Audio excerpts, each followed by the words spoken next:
안녕하십니까. 이번 시간에는 우리 교재, 요약집 교재입니다. 요약집 교재입니다.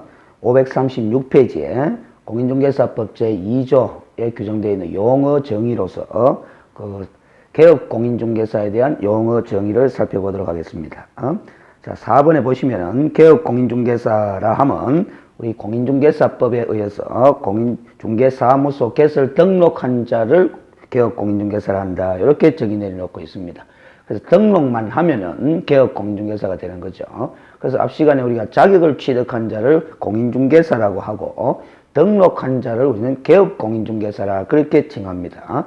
그래서 공인중개사와 개업 공인중개사는 구별되는 개념이죠. 구별하셔서 사용하셔야 됩니다.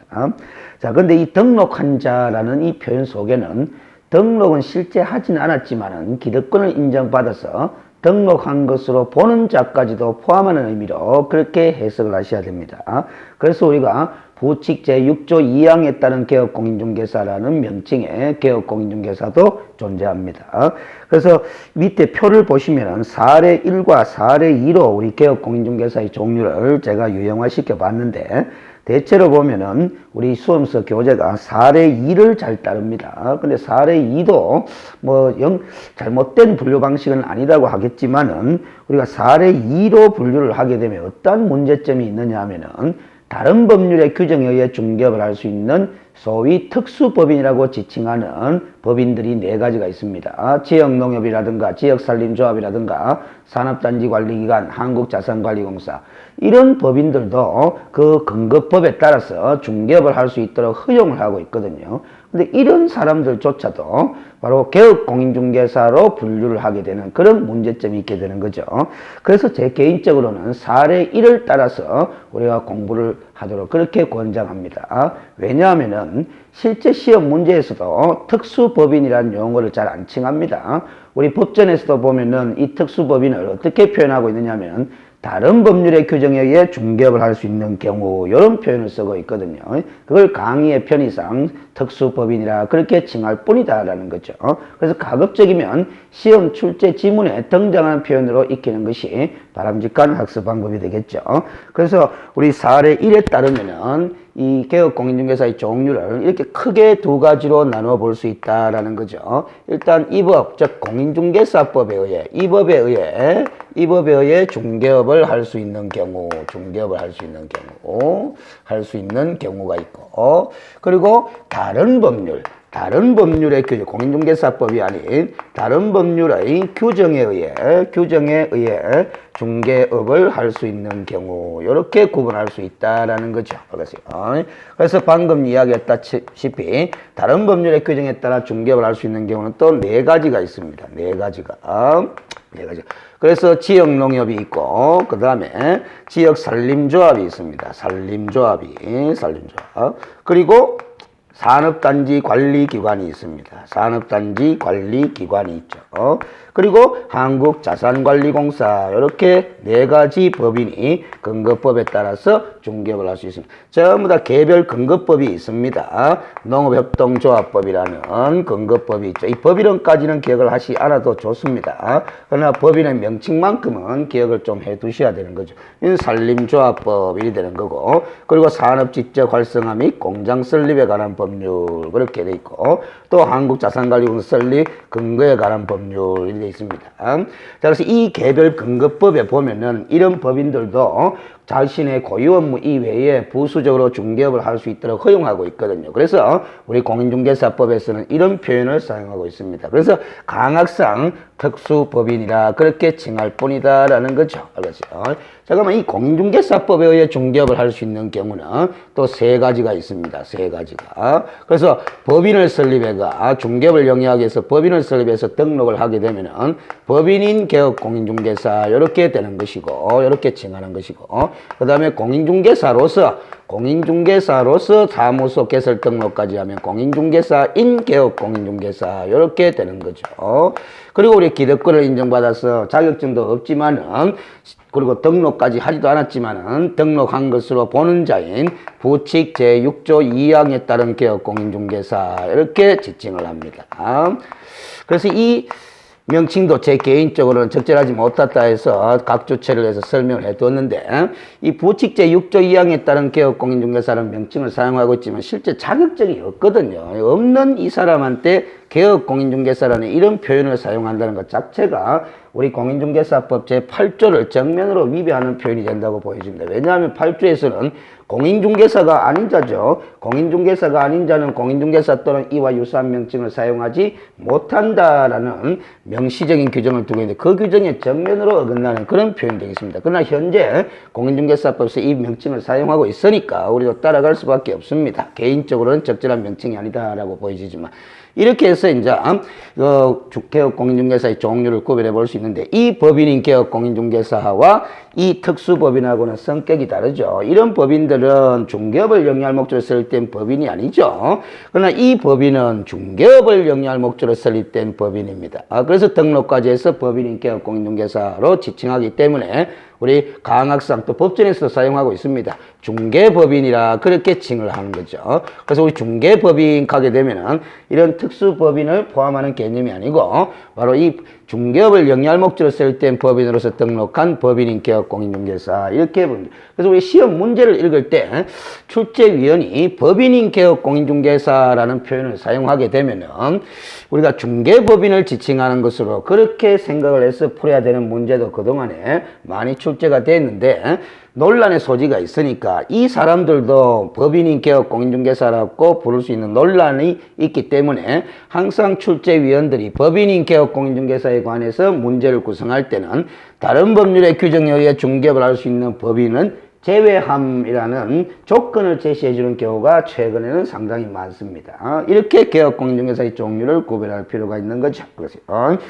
자, 그래서 우리 교재 536페이지의 그 표 밑에 보시면은 공인중개사법에 의해 중개업을 할 수 있는 경우로서 방갈로 1번의 법인인 개업 공인중개사, 소위 중개업을 영위할 목적으로 설립된 법인으로서 우리 공인중개사법 제9조 규정에 따라서 사무소 개설 등록한 자를 말하고 통상 중개법인이라 칭한다라는 거죠. 그리고 방갈로 2번에 공인중개사로서 사무소 개설 등록한 공인중개사인 개업 공인중개사 이렇게 돼 있고 또 방갈로 3번 537페이지에 보시면은 우리 부칙 제6조 2항에 따른 개업 공인중개사 이렇게 되는데 정식 명칭은 법제 7638호 가는 법령 공포번호가 부여가 되어 있지만 이것까지는 기억하지 않으셔도 되는데 부칙 제6조 2항에 따른 개업 공인중개사 이렇게 칭합니다. 과거에 법에서는 이 사람을 중개인이라고 칭하기도 했기 때문에 편의상 앞으로 중개인이라 칭하는 경우도 종종 있다 하는 것을 생각하시면서 수업을 들으시면 좋겠습니다. 그래서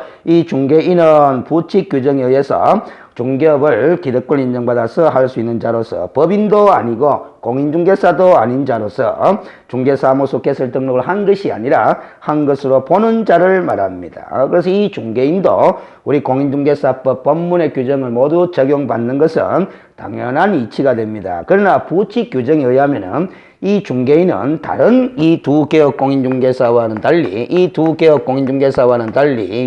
제6조 2항에 따른 개업 공인중개사는 부칙 규정에 의해서 좀 특별한 예외적인 취업을 하는 경우가 세 가지가 있습니다. 그것을 우리 교재 537페이지 1번, 2번, 3번 이렇게 정리해 뒀거든요.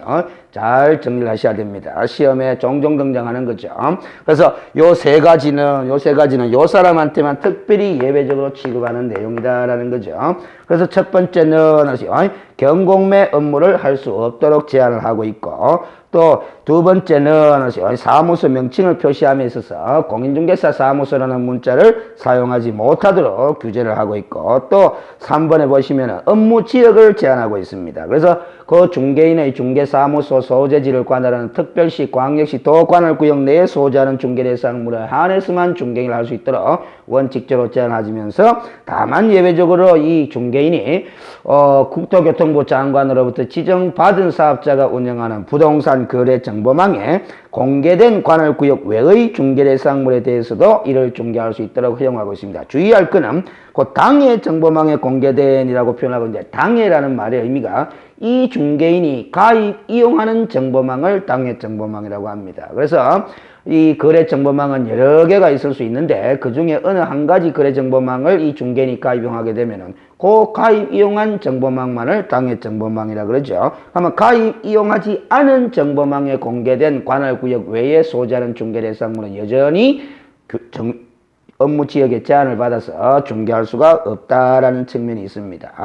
그래서 이 세 가지 측면에서만 예외적으로 취급을 받을 뿐 다른 중개 업무 수행과 관련해서는 다 이 법인인 개업 공인중개사와 공인중개사인 개업 공인중개사와 동일하게 취급을 한다라는 점이죠.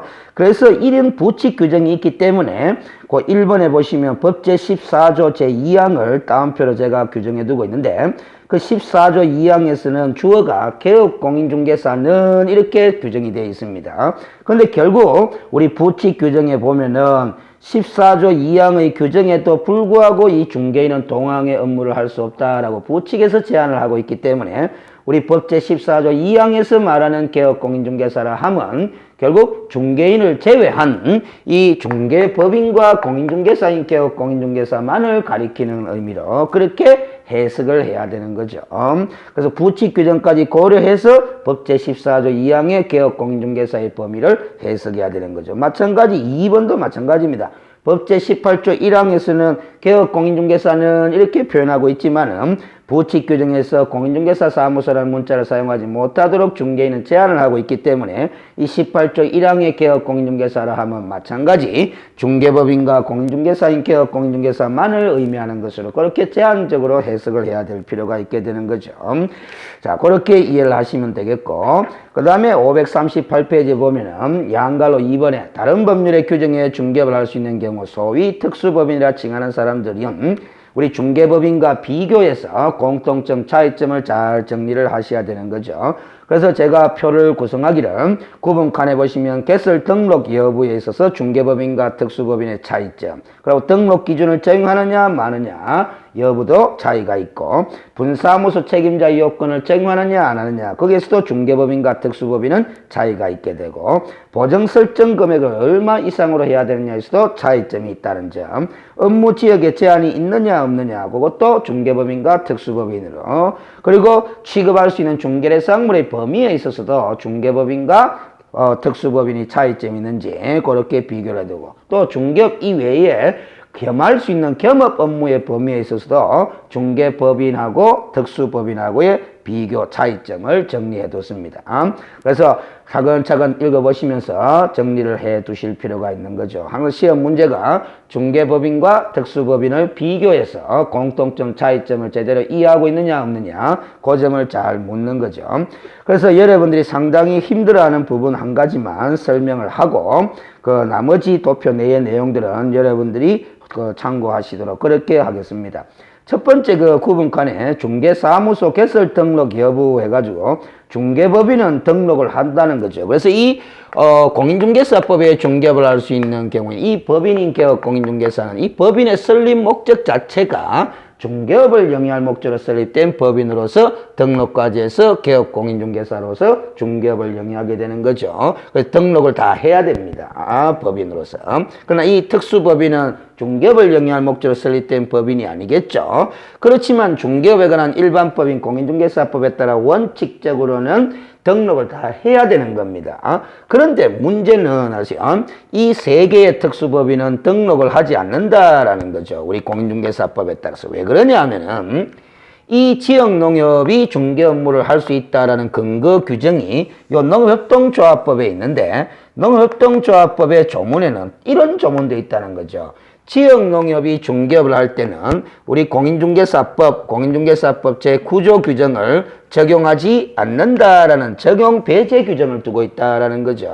그러면 일반법인 공인중개사법상의 이 구조 규정, 등록에 관한 규정을 특별히 농협협동조합법에서 적용하지 않는다라는 배제 규정을 두고 있기 때문에 특별법 우선 적용의 원칙에 따라서 지역농협이 농지의 매매 교환 임대차에 관한 중개 업무를 수행하고자 할 때는 공인중개사법에 따른 등록을 하지 아니하고도 중개업을 할 수 있다라는 점이 됩니다.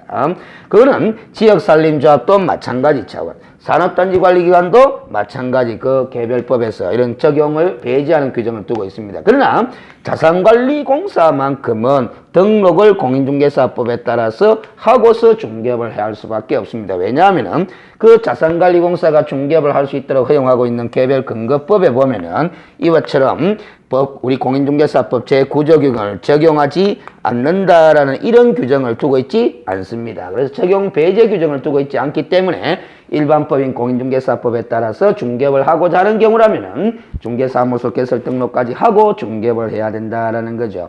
자, 그래서 우리 교재에 표안에 보면은 그 특수법인의 한국자산관리공사 부분을 한번 보겠습니다. 한국자산관리공사 부분을 중간 부분에 있죠. 한국자산관리공사는 구조개선기업의 자산의 관리, 매각, 매매, 중개, 금융기관의 건전성 제거를 위한 인수 정리를 할 수 있다라는 이 규정이 이 자산관리공사 설립 근거에 관한 법률 제26조 1항 5호에 이렇게 규정이 되어 있다는 거죠. 이 규정에 의해서 중개업을 자산관리공사도 할 수 있는데, 그러나 이 자산관리공사의 경우는 등록규정, 우리 공인중개사법 제9조의 등록규정의 적용을 배제한다라는 규정을 두고 있지 않기 때문에 일반법인 공인중개사법에 따라서 중개업을 하고자 한다면 등록을 하고서 중개업을 해야 된다라는 겁니다. 이런 것이 이제 일반법과 특별법의 법 적용의 원리죠. 특별법 우선 적용의 원칙이라는 것은 특별법을 먼저 적용하되 특별법에 아무런 말이 없을 때는, 규정이 없을 때는 일반법을 따라가야 된다라는 그런 이치입니다. 그래서 우리 특별법적인 성격을 지닌 자산관리공사법에 등록을 하고서 중개업을 해야 된다, 등록하지 않고도 중개업을 할 수 있다, 아무런 말이 없거든요. 그러면 이 자산관리공사가 중개업을 영위하고자 할 때는 일반법에 따라서 등록을 하고서 중개업을 해야 된다, 이런 이치가 됩니다. 그래서 우리가 저런 강의상 오프라인에서 강의할 때는 이 다른 법률의 규정에 의해 중개업을 할 수 있는 소위 특수법인은 몇 가지로 기억을 하라고 요구를 하느냐 하면 4가지가 아니라 3+1 이렇게 기억을 시킵니다. 그래서 3+1로 기억을 하게 되면 3은 등록을 하지 아니하고도 중개업을 할 수 있고 1인 그 자산관리공사는 등록을 하고서 중개업을 해야 되는 것으로 기억을 활용할 수 있겠죠. 자, 그렇다면 이제 539페이지에 5번째 용어인 소속공인중개사에 대한 개념 정의로 넘어가도록 하겠습니다. 이 소속공인중개사는 마찬가지 공인중개사 자격을 취득한 자 중에 한 사람이죠. 자격을 취득해서 개업공인중개사에 소속된 자입니다. 소속된 자로서 중개 업무도 수행할 수 있도록 허용하고 있다는 점이 중요하죠. 그리고 개업공인중개사의 중개 업무를 보조하는 자를 소속공인중개사를 한다, 이렇게 규정하고 있습니다. 근데 그게 법 규정에 괄호가 붙어 있는데 개업공인중개사인 법인, 이걸 거꾸로 읽으면 법인인 개업공인중개사가 되는 거죠. 바로 중개법인이 됩니다, 이 법인은. 그래서 우리가 이 개업공인중개사의 종류를 우리가 이렇게 이 법에 의해 중개업을 할 수 있는 경우, 다른 법률의 규정에 중개업을 할 수 있는 경우 이렇게 구분할 때 요 법인인 개업공인중개사는 주로 중개법인을 가리키는 표현으로 주로 많이 사용을 한다라는 거죠. 그런데 간혹가다 때때로 이 법인인 개업공인중개사라는 표현은 이 특수법인까지도 포함해서 해석해야 될 경우가 예외적으로 있을 수 있다라는 점, 그 점을 생각하시면서 공부를 해 나가시기 바랍니다. 그래서 이 소속공인중개사의 개념과 관련해서는 이 법인인 개업공인중개사, 중개법인의 경우에는 이 회사 형태거든요. 상법상 회사 형태일 수도 있고 협동조합기본법에 따른 법인이 협동조합 형태일 수도 있고, 협동조합도 법인으로 설립하도록 되어 있거든요. 자, 협동조합일 수도 있고 상법상 회사일 수도 있는데, 이 경우에 소속공인중개사라는 것은 이 상법상 회사에 사원 또는 임원의 신분을 지닌 소속공인중개사가 있을 수 있어요. 그래서 우리가 상법상 회사에서는 이사, 감사라고 지칭하는 부분들이 있죠. 이런 분들이 바로 사원 또는 임원이라고 지칭하는데, 그 사람들 중에서 자격증을 소지하고 있으면 그 사람도 소속공인중개사에 포함된다라는 뜻이죠. 그러면 그 사람은 사원 또는 임원이면서 소속공인중개사, 이렇게 되는 겁니다. 그러나 사원 또는 임원이 아닌 자들 중에도 자격증을 가지고 있다면 당연히 그 사람도 소속공인중개사가 되는 거죠. 그래서 우리가 중개법인의 경우에 소속공인중개사의 유형은 두 종류로 이야기를 할 수가 있습니다. 사원 또는 임원에 해당하는 소속공인중개사와 또 우리가 사원 또는 임원이 아닌 사원 또는 임원이 아닌 소속 공인중개사 이렇게 두 가지 신분으로 유형화시켜 볼 수 있는 거죠. 이 사원 또는 임원이 아닌 자들을 우리 중개법인에서는 고용인이라 이렇게 지칭하기도 하거든요. 그래서 고용인인 소속 공인중개사 이렇게도 이야기를 합니다. 그 결국 중개법인의 소속 공인중개사라면 사원 또는 임원에 해당하는 소속 공인중개사와 고용인에 해당하는 소속 공인중개사 이렇게 두 가지로 구별해 볼 수 있겠다라는 겁니다. 그 다음 6번에 중개보조원이라 하면 공인중개사가 아닌 자로서 이게 상당히 중요한 거죠. 그래서 자격증을 취득하게 되면 소속 공인중개사가 될 수가 없습니다. 그래서 공인중개사가 아닌 자로서 개업 공인중개사에게 소속되어 가지고 무슨 업무를 수행하는 자를 중개보조원이라 하냐면은 뭐 현장 안내 달반서 모든 개업 공인중개사의 중개 업무와 관련한 단순한 업무를 보조하는 자라 이렇게 정의 내리고 있죠. 그래서 보조 업무만 수행하게 돼 있다는 거죠. 즉 중개 업무는 수행을 한다 뭐 한다라는 그 점을 주의하시면 됩니다. 자, 그리고 조금 전에 소속 공인중개사가 중개 업무를 수행할 수 있다 그랬는데 요즘은 좀 이렇게 이해를 하셔야 됩니다. 소속 공인중개사가 중개 업무를 수행한다 할 때는 누구 명의로 중개 업무를 수행하느냐 하면은 소속 공인중개사 자신의 명의로 중개 업무를 수행하는 것이 아니라 개업 공인중개사 명의로 중개 업무를 수행하게 되는 거죠. 알겠어요? 자, 그렇게 인식을 하시고 학습을 하시면 됩니다. 그 다음 우리 540페이지의 제3절에 공인중개사 정책이 아니고 정책이네요. 오답니다. 정책심의위원회에 관해서 요약집에 수록을 해둔데 원칙적으로 이 요약집에 수록될 사항은 아니지만 최근 법 개정 과정에서 공인중개사 자격시험심의위원회가 확대 개편된 기구로서 개정이 된 부분이기 때문에 출제 가능성이 높다 해서 제가 따로 요약집에 수록을 해둔 겁니다. 그래서 이 공인중개사 정책심의위원회입니다. 그래서 국토교통부의 정책심의위원회를 둘 수 있다라는 점, 국토교통부에 둘 수 있다라는 점, 그 점을 먼저 기억하시고 이 정책심의위원회는 네모박스에는 1, 2, 3, 4 이 네 가지 사항에 관한 사항을 심의하는 기구다라는 겁니다. 그래서 이 네 가지 사항을 다 외우실 필요까지는 없는데, 그 2번에 보시면은 1호의 경우만큼은 시도지사는 이에 따라야 한다 이렇게 돼 있는데 그 1호가 공인중개사 자격 취득에 관한 사항이죠. 그래서 우리가 공인중개사 자격시험의 실시권자가 원칙적으로 시도지사거든요. 그래서 이 자격시험과 자격 취득에 관한 사항을 국토교통부에 설치되어 있는 공인중개사 정책심의위원회에서 만약에 심의한 사항이 있다라면은 실시권자들인 시도지사가 다 따라야만이 전국적인 균형 유지를 하면서 시험을 실시할 수 있게 되는 거죠. 그러나 2번, 3번, 4번의 내용을 공인중개사 정책심의위원회에서 심의하였다 하더라도 우리 자격시험의 실시권자인 시도지사가 따라야 될 이유는 없는 거죠. 이런 부분들이 시험 출제에서는 어떻게 출제되기 때문에 주의를 하면서 학습을 해야 되느냐 하면은 예를 들어서 시험 출제가 이런 식이 된다라는 거죠. 그 4번에 적혀있는 손해배상 책임의 보장 등에 관한 사항에 대하여 공인중개사 정책심의위원회가 심의한 사항이 있다라면 시도지사는 이에 따라야 한다 이렇게 지문을 내게 되면 X 처리가 돼야 되는 거죠. 그런 식으로 주의를 하셔야 된다는 겁니다. 그 다음 위원회의 구성 및 운영과 관련해서 보시면은 구성은 위원장 1인명을 포함해서 7명 이상 11명 이내의 위원으로 구성한다라는 거죠. 과거에 기출된 문제를 고려해 볼 때는 적어도 정책심의위원회 위원 구성에 관해서만큼은 간략하게 정도나마 기억을 좀 해둘 필요가 있다라는 거죠. 그리고 그 위원장은 국토교통부에 설치되어 있다고 해가 국토교통부 장관이 되는 것이 아니라 국토교통부 제1차관이 된다라는 점 실수할 수가 있겠죠. 그래서 주의하시면 되겠고 또 국토교통부 장관이 나머지 위원들은 임명을 합니다. 그래서 위원장이 임명한다 하면 또 틀린 지문이 되는 거죠. 위원장은 국토교통부 장관이 아니고 국토교통부 제1차관이니까 그런 식의 주의를 하셔야 되는 거죠. 자, 그 다음 됐고 동그라미 3번에 공무원이 아닌 위원회 임기는 2년으로 하도록 되어 있습니다. 공무원이 아닌 위원회 임기는 공무원인 위원은 당연직이면 이렇게 그 신분을 유지하고 있는 동안마다 당연히 위원의 신분을 가지게 되는 거죠. 그리고 위원장의 직무에 관해서는 1번은 특별히 아실 필요 없고 2번에 보시면은 위원장이 부득이한 사유로 직무를 수행할 수 없을 때는 위원장이 미리 지명한 위원이 그 직무를 대행한다. 그 부분을 줄을 꺼놨는데 위원장과 국토교통부 장관은 같은 개념이 아니기 때문에 주의를 드리는 겁니다. 그래서 요 부분도 국토교통부 장관이 미리 지명한 위원이 그 직무를 대행한다. 그러면 또 틀린 지문이 되는 거죠. 주의를 하실 필요가 있다는 겁니다. 그리고 이 정책심의위원회 원활한 운영을 위해서 간사 한 명을 두도록 그렇게 돼 있습니다. 이런 부분들은 간사 한 명을 둘 수 있다 하면 또 틀리게 되는 거죠. 반드시 두도록 돼 있고 이 간사는 위원장이 지명을 합니다. 국토교통부 소속 누구 중에서? 공무원 중에서 지명을 한다 말이죠. 그래서 우리가 위원들 중에는 공무원인 위원도 있고 공무원이 아닌 위원도 있는데 우리가 위원들 중에서 호선하는 것도 아니고 위원들 중에서 그냥 그 위원장이 간사를 지명하는 것도 아니고 공무원인 위원 중에서 뭐다 지명을 한다라는 거죠. 그것이.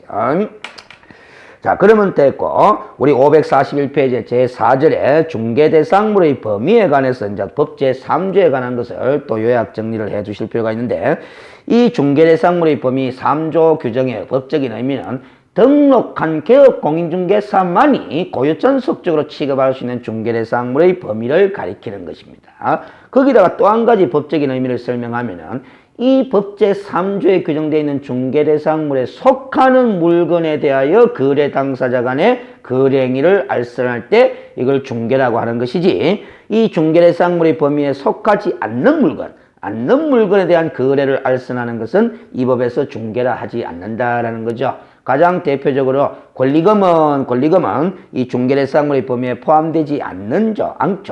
않는데 이 권리금 거래를 알선한 행위는 그렇다면 중개행위가 아니다라는 겁니다. 중개행위가 아니게 되면은 권리금 거래 알선의 대가에 대해서는 우리 법 공인중개사법 32조에 규정되어 있는 중개보수에 관한 규정을 적용할 사안이 아니다. 이렇게 영향을 미치게 됩니다. 그런 의미의 규정이 바로 법 제3조의 중개대상물의 범위에 관한 규정인데 어떤 물건들을 규정해 두고 있느냐 하면 우리 법 제3조에서는 토지, 건축물, 그 밖의 토지정착물 그리고 사무에서 그 밖에 대통령령이 정하는 재산권 및 물건 이렇게 규정을 하고 있는데 우리 대통령령에서는 시행령 제2조에서는 그 밖에 대통령이 정하는 재산권 및 물건으로서 어떤 걸 규정해 두고 있느냐 하면은 이 임목에 관한 법률에 따른 임목과 공장 및 광업재단 재단법에 따른 광업재단과 공장재단을 규정하고 있습니다. 그래서 우리가 공인중개사법과 공인중개사법 시행령을 종합해서 고려하게 되면은 중개대상물의 범위는 결국 토지, 건축물, 그 밖의 토지정착물, 임목, 광업재단, 공장재단 이렇게 규정하고 있고